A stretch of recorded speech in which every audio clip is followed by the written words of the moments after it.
She had left 7 times. 7. Each time she packed her things with shaking hands and absolute certainty. Each time she told herself, and meant it, that this was the last time. Each time something pulled her back before the week was out. And each time she came back, she understood herself a little less. What she didn't know, what nobody had ever told her, was that leaving a toxic relationship is not a single decision. It is a process. And that process has stages, 8 of them. And most people go through every single one before they finally get free. This video is going to show you all 8, and by the time it ends, you are never going to judge yourself or anyone you love for how long it takes again. Before we walk through each stage, there is something you need to understand about why leaving takes so long. Most people on the outside, friends, family, well-meaning strangers, look at someone in a toxic relationship and think the answer is obvious. Just leave, walk out. It is not that complicated. But here is what they don't understand. Leaving a toxic relationship is not like quitting a job you hate or ending a friendship that ran its course. It is one of the most psychologically complex things a human being can do, because the person you are trying to leave is not just someone you chose. They are someone your brain has been chemically bonded to.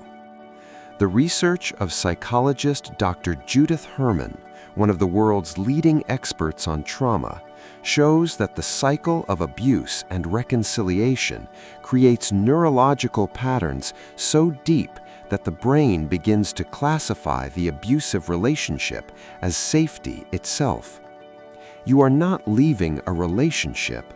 You are leaving what your brain has learned to call home. And that is why it takes not one attempt, but many. Research by the National Domestic Violence Hotline found that on average, a person will attempt to leave an abusive relationship 7 times before leaving for good. 7. Not because they are weak, not because they don't want to leave, but because every single attempt is a stage in a longer journey, and every stage has a purpose. Stage 1. Denial. This is where almost everyone begins. Not because they are naive, not because they can't see what is happening, but because the brain has a remarkable ability to protect itself from pain it is not yet ready to process. In this stage, the relationship is explained away. The anger is his stress from work. The cruelty is just how he shows love. The isolation from friends is because he loves you so much, he wants you all to himself. Every red flag gets a reason.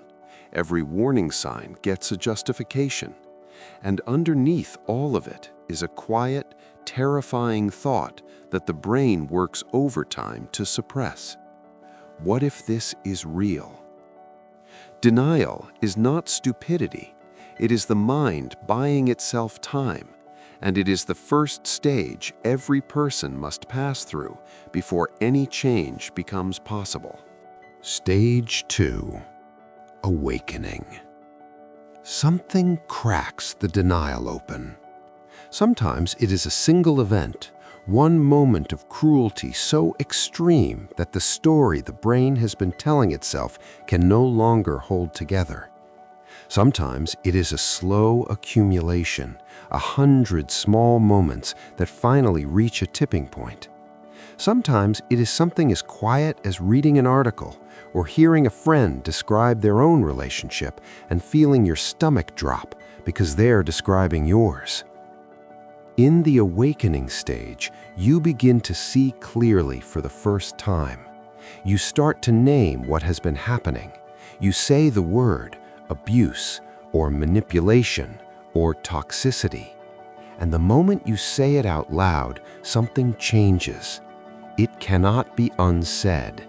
it cannot be unseen. But awakening is not the same as leaving. It is simply the first glimpse of the door. Stage 3, ambivalence. And this is where most people get stuck the longest, because the awakening brings clarity, but it also brings grief.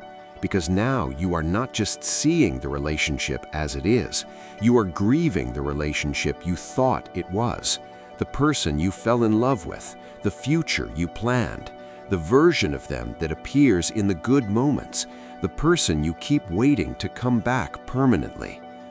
Ambivalence is the stage of two truths existing at the same time. I love this person, and this person is hurting me. I want to leave, and I am terrified of what my life looks like without them. I know this is wrong, and I keep making excuses for it. Both things are true simultaneously, and the brain, which desperately wants one clear answer, is exhausted by the contradiction. This stage can last months, sometimes years, and every time a person returns to the relationship during this stage, it is not failure. It is ambivalence doing exactly what ambivalence does. Stage 4, bargaining. If ambivalence is the stage of two truths, bargaining is the stage of conditions. I will stay, but only if they change. I will try one more time, but this time will be different. I'll go to couples therapy, and if that doesn't work, then I'll leave. I'll give it 6 more months. I'll give it until the end of the year. Bargaining is the mind trying to find a way to keep the relationship and protect itself at the same time. It is hope refusing to let go. It is love looking for any version of reality where the thing it wants and the thing it needs are the same thing. And in some relationships, bargaining leads to genuine change. The partner does the work. The dynamic does shift. Things do get better. But in toxic relationships, in relationships built on control and cycles of abuse, the change that comes from bargaining is almost always temporary, because the pattern that created the problem has not been dismantled. It has simply been paused. And so the cycle resumes, and the person finds themselves back at stage 2, or stage 3, or back at the very beginning. Stage 5, the decision. This is not the same as leaving. I want to be very clear about that, because this is one of the most misunderstood stages in the entire process. The decision is an internal shift. It is the moment when something inside you changes, quietly, permanently, like a door that closes in one direction and will not open again the same way. You may still be in the relationship when the decision happens. You may not leave for weeks or months after it. But something has settled in you, a kind of stillness. The exhausting back and forth of ambivalence begins to quiet. The bargaining begins to feel hollow. And in its place, there is something that feels less like hope and more like clarity. Not, I want this to get better, but I am done waiting for it to get better. The decision often arrives without fanfare. It is rarely dramatic, but people who have been through this process describe it as one of the most powerful moments of their lives, the moment they stopped fighting against themselves. Stage 6, the attempt. And here's the thing about the attempt that nobody tells you. It frequently fails. Not because the decision wasn't real, not because the love isn't gone, but because leaving a toxic relationship is not just an emotional act, it is a logistical one, a financial one, a social one, sometimes a safety one. Where will you go? How will you afford it? What will you tell people? What happens to the children? What happens to the shared lease? What happens when they call, and they will call, and the voice on the other end of the phone is the voice you have loved for years? The attempt is where the reality of leaving meets the weight of everything that has to change. And for many people, the gap between the decision and the successful departure is where they cycle back. Back to bargaining, back to ambivalence, back to the beginning. And every time that happens, it is not starting over. It is stage 6 doing its work. Stage 7. Grief.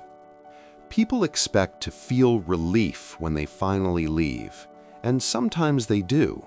But more often, especially in the early days, what they feel is grief so heavy it is almost indistinguishable from regret.